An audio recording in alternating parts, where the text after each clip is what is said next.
وكفى سلام على عباده الذين اصطفى أما بعد فأعوذ بالله من الشيطان الرجيم بسم الله الرحمن الرحيم والذين آمنوا أشد حبا لله صدق الله العظيم وصدق رسوله النبي الكريم ونحن ذلك من الشاهدين والشاكرين আমার ভাইরা, আমার মহান মুর্শিদ কুতুবে আলম রুমিয়ে জমানা আরিফ বিল্লাহ হযরত মাওলানা শাহ আব্দুল মতিন বিন হুসাইন সাহেব পীর সাহেব ঢালকানগর হযরতওয়ালা বলছেন যে মজলিস করো। তো হযরতের নির্দেশে শরীয়তপুরে বহু জায়গায় মজলিস হয়। আমাদের এই নড়িয়া থানায় হযরতওয়ালার খানকাও আছে, যেখানে হযরতের মজলিস হয় প্রতি বুধবারে। এই যে মজলিসগুলো, এই মজলিসের মূল উদ্দেশ্য হলো আমার দোস্ত যে আমাদের রুহানি রোগের চিকিৎসা করা, রুহের চিকিৎসা করা। যেমন ওই দরজাটা খুলে দিও, দরজাটা খুলে দিও। আমাদের রুহের চিকিৎসা করা। মানুষ দুইটা রোগে রোগাক্রান্ত হয়, খেয়াল করে।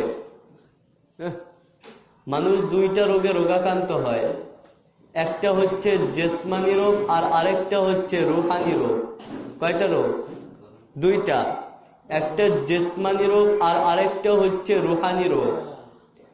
জিসমানি রোগ যেমন জ্বর, সর্দি, কাশি, যক্ষা, বাতের ব্যথা, ডায়াবেটিস ইত্যাদি ইত্যাদি, এটা হচ্ছে জিসমানি রোগ। আর আরেকটা রোগ আছে, এটা হচ্ছে রুহানি রোগ, যেমন গীবত, চগলখড়ি, হিংসামি, কুটনামি, ধোকাবাজি, মিথ্যাবাদী, হব্বেজা, হব্বে মাল ইত্যাদি ইত্যাদি, এটা হচ্ছে রুহানি রোগ। একটা জিসমানি রোগ। তো জিসমানি রোগের জন্য যেমন ডাক্তারের প্রয়োজন, ডাক্তার দেখানোর প্রয়োজন, রুহানি রোগের জন্য আমার দোস্ত ডাক্তারের প্রয়োজন। রুহানি রোগের জন্য ডাক্তারের প্রয়োজন। একজনে বিরিয়ানি খুব পছন্দ করে, বিরিয়ানি খাইতে অনেক পছন্দ করে। তো জিজ্ঞেস করা হলো, ভাই তার সামনে বিরিয়ানি পেশ করা হইলে বলে, ভাই আমার ভাল লাগে না, ভাল লাগে না, বিরিয়ানি থেকে দুর্গন্ধ আসতেছে। এর দ্বারা বোঝা যায় যে এই লোকটা জন্ডিসের আলামত। এটা জন্ডিসের আলামত। ঠিক একজনে নামাজ পড়তো, এখন নামাজ আর ভালো লাগে না। রোজা রাখতো, এখন রোজা আর ভালো লাগে না। আমার দোস্ত আল্লাহ পাকের জিকির করতো, এখন জিকির আর ভালো লাগে না। তো বোঝা যাবে সে রুহানি রোগে আক্রান্ত হয়েছে। রুহানি রোগে আক্রান্ত হয়েছে। জিসমানি রোগে আক্রান্ত হইলে যেমন মানুষ ডাক্তারের কাছে যায়, ডাক্তারের প্রয়োজন, রুহানি রোগের জন্য ডাক্তারের প্রয়োজন।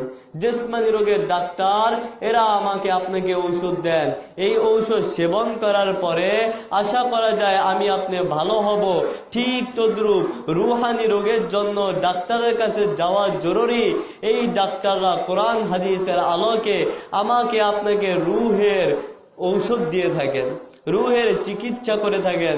তো রুহানি ডাক্তার ছিলেন আব্দুল কাদের জিলানী রহমতুল্লাহ আলাই। রুহানি ডাক্তার কে? গোলাম ফারুক, ডাক্তার গোলাম ফারুক না, প্রশান্ত কুমার ভাওয়াল, এরা রুহানি ডাক্তার না আমার দোস্ত। রুহানি ডাক্তার ছিলেন আব্দুল কাদের জিলানী রহমতুল্লাহ আলাই। রুহানি ডাক্তার ছিলেন মঈনুদ্দিন চিশতি রহমতুল্লাহ আলাই। রুহানি ডাক্তার ছিলেন আশরাফ আলী থানভী রহমতুল্লাহ আলাই। রুহানি ডাক্তার ছিলেন রশিদ আহমদ গাঙ্গুহি রহমতুল্লাহ আলাই। রুহানি ডাক্তার তো ছিলেন হাজী ইমদাদুল্লাহ মুহাজ্জির মক্কি রহমতুল্লাহ আলাই। রুহানি ডাক্তার ছিলেন হযরত আলা করাচি রহমতুল্লাহ আলাই, আব্দুল গনি ফুলপুরি রহমতুল্লাহ আলাই, শেখ এখন বর্তমানে রুহানি ডাক্তার আছে আমার দোস্ত, আমার শেখ ঢালকানগরের হযরতওয়ালা দামাত বারকাতুহুম। রুহানি ডাক্তার আছে মুফতি জাফর সাহেব দামাত বারকাতুহুম, শেখ মুফতি সফি সাহেব দামাত বারকাতুহুম।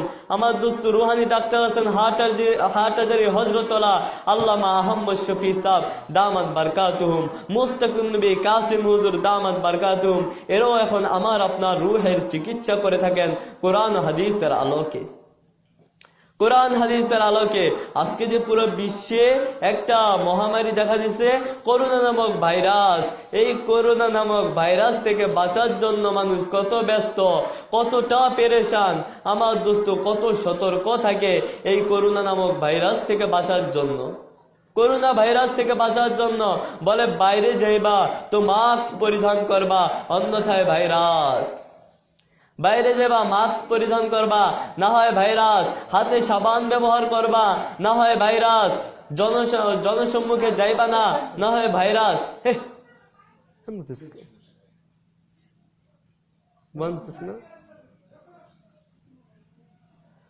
মাস্ক পরিধান না করলে ভাইরাস, জনসম্মুখে গেলে ভাইরাস। আমার ভাইয়েরা আবার বলে লবণ খাইবা না, সাবধান, লবণের মধ্যেও ভাইরাস, লবণের মধ্যে ভাইরাস। এত সতর্ক মুসলমান আমার ভাইরা, কিন্তু আল্লাহ পাক যে বলছেন টেলিভিশন দেখবা তোমার রুহের জন্য ভাইরাস, বিন নারীর দিকে তাকাইবা তোমার রুহের জন্য ভাইরাস, গীবত করবা এটা রুহের জন্য ভাইরাস, চুগলখুরি করবা রুহের জন্য ভাইরাস, বেপরদা করবা রুহের জন্য ভাইরাস, নামাজ ছাইরা দিবা তো রুহের জন্য ভাইরাস। এই রুহানি ভাইরাস থেকে বাঁচার জন্য আমরা কতটা সতর্ক হয়েছি, কতটা ব্যস্ত হয়েছি।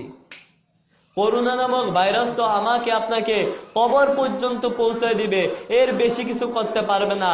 কিন্তু রুহানি ভাইরাস আমাকে আপনাকে শুধু কবর না, বরং জাহান্নাম পর্যন্ত পৌঁছে দিবে। এই ভাইরাস তো আমাকে আপনাকে জাহান্নাম পর্যন্ত পৌঁছে দিবে। এই জন্য আমার দোস্ত রুহানি ভাইরাস থেকে বাঁচার জন্য রুহের ডাক্তারের নিকট যাওয়া লাগবে, রুহের ডাক্তারের নিকট যাওয়া লাগবে। এরা আমার আপনার চিকিৎসা কোরআন হাদিসের আলোকে করবে, তখন আমরা সুস্থ হব।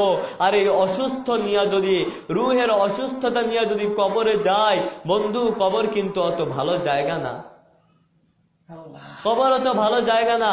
এজন্য আল্লাহর ওলিদেরকে মহব্বত করা, আল্লাহর ওলিদেরকে ভালোবাসা, এটা বেকার না। আল্লাহর ওলিদের ভালোবাসা বেকার না। এজন্য সময় পাইলে আল্লাহর ওলিদের নিকট যাওয়া, এদের সোহবতে বসা, এদের চেহারার দিকে একটু তাকানো। এমন না যে আল্লাহর ওলিদের বয়ান শুনতে হবে, বয়ান না। আমার দোস্ত আল্লাহর ওলিদেরকে এক নজর দেখা, এটাই আমার আপনার আল্লাহ পাকের মহব্বতের মাধ্যম।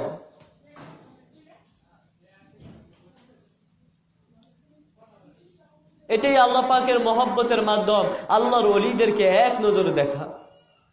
এজন্য আল্লাহর ওলিদের সান্নিধ্যে যাওয়া চাই, এদের সোহবতে বসা চাই। আমার ভাই হযরত মাওলানা জালালউদ্দিন রুমি রহমতুল্লাহ আলাইহি বলেন, এক জমানা সোহবতে বা আউলিয়া বেহতে রাতসা সালাত বেহরিয়া। এক জমানা সোহবতে বা আউলিয়া বেহতে রাতসা সালাত বেহরিয়া। আল্লাহর ওলিদের সোহবতে এক মুহূর্ত বসা, এটা 1000 বছর ইবাদতের থেকেও উত্তম। সুবহানাল্লাহ। আল্লাহর ওলিদের সান্নিধ্যে এক মুহূর্ত বসা এত বড় মর্তবা। আমার ভাইরা হযরত মাওলানা শাহ আব্দুল গনি ফুলপুরি রহমতুল্লাহ আলাইহি বলেন যে आम वालों से आम मिलती है, कपड़े वालों से कपड़े मिलती है, मिठाई वालों से मिठाई मिलती है, और अल्लाह वालों से अल्लाह मिलती है, अल्लाह वालों से अल्लाह मिलती है। আমওয়ালার নিকট গেলে যেমন আম পাওয়া যায়, কাপড়ওয়ালার নিকট গেলে কাপড় পাওয়া যায়, মিষ্টিওয়ালার নিকট গেলে মিষ্টি পাওয়া যায়, আল্লাহর ওলিদের নিকট গেলে নিঃসন্দেহে আল্লাহকে পাওয়া যায়। আল্লাহর ওলিদের দরবারে গেলে আল্লাহকে পাওয়া যায়, আল্লাহর ওলিদের সোহবতে গেলে আল্লাহকে পাওয়া যায়, আল্লাহকে পাওয়া যায়। এজন্য আল্লাহ ওয়ালাদের সোহবতে যাওয়া চাই। আল্লাহ পাক আমাদেরকে আল্লাহর ওলিদেরকে চেনার তৌফিক দান করেন এবং এদেরকে কদর করার তৌফিক দান করেন। আমার ভাইরা, তো বলতেছিলাম এই রুহের রোগ নিয়া, রুহের অসুস্থতা নিয়ে যদি কবরে যাই, ওই কবর কিন্তু অত ভালো জায়গা না। এখনো কি সময় হয় নাই?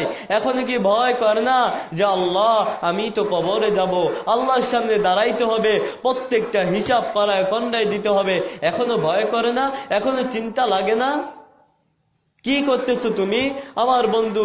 দোকানে বৈশা বৈশা আড্ডা করতেছো। এখানে কোরআনের মজলিস, মনটা চায় না কোরআনের মজলিসে আসতে? মনটা চায় না আল্লাহ পাকের কালাম শুনতে? মনটা চায় না আল্লাহর কালাম শুনতে, আল্লাহ পাকের কথা শুনতে, বয়ান শুনতে? এখনো সময় হয় নাই। গীবতের আড্ডার মধ্যে বৈশা বৈশা গীবত করতেছো। মহব্বত লাগে না আল্লাহর জন্য?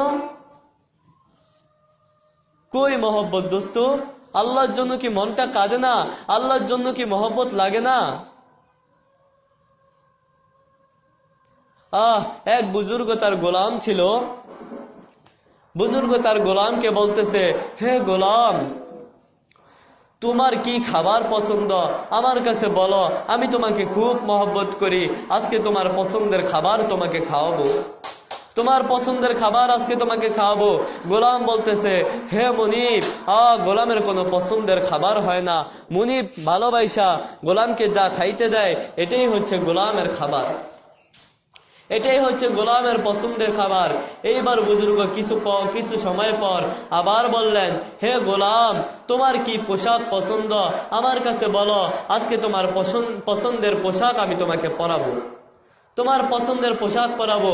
এইবার গোলাম বলতেছে যে, হে মুনিব, গোলামের পছন্দের কোনো পোশাক হয় না, বাস তার মুনিব পছন্দ করে যে পোশাক তাকে পরতে দেয়, এটাই হচ্ছে গোলামের পছন্দের পোশাক, এটাই গোলামের পছন্দের পোশাক। আমার ভাইয়েরা, এইবার মুনিব বলতেছে, হে গোলাম, তোমার কি নাম আমি তোমার মুখে শুনতে চাই, একটু তোমার নামটা বলো। গোলাম বলে, হে মুনিব, গোলামের কোনো নাম হয় না, তার মুনিব পছন্দ করা যেই নামে ডাকে এটাই হচ্ছে গোলামের আসল নাম, এটাই গোলামের আসল নাম, গোলামের কোনো নাম হয় না। বুজুর্গ সাথে সাথে তার গোলামকে আজাদ করে দিলেন। গোলাম বললেন, হে মুনিব, এত বছর আমি আপনার কাজ করি, গোলামি করি, আজকে হঠাৎ আজাদ করে দিলেন, কি ব্যাপার? বলে, হে গোলাম, আজকে তোমার থেকে আমিও একটা সবক শিখলাম।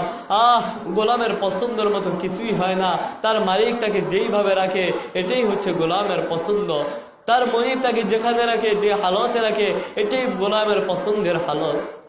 আমারও তো একজন মনিব আছে, আমারও তো একজন আল্লাহ আছে,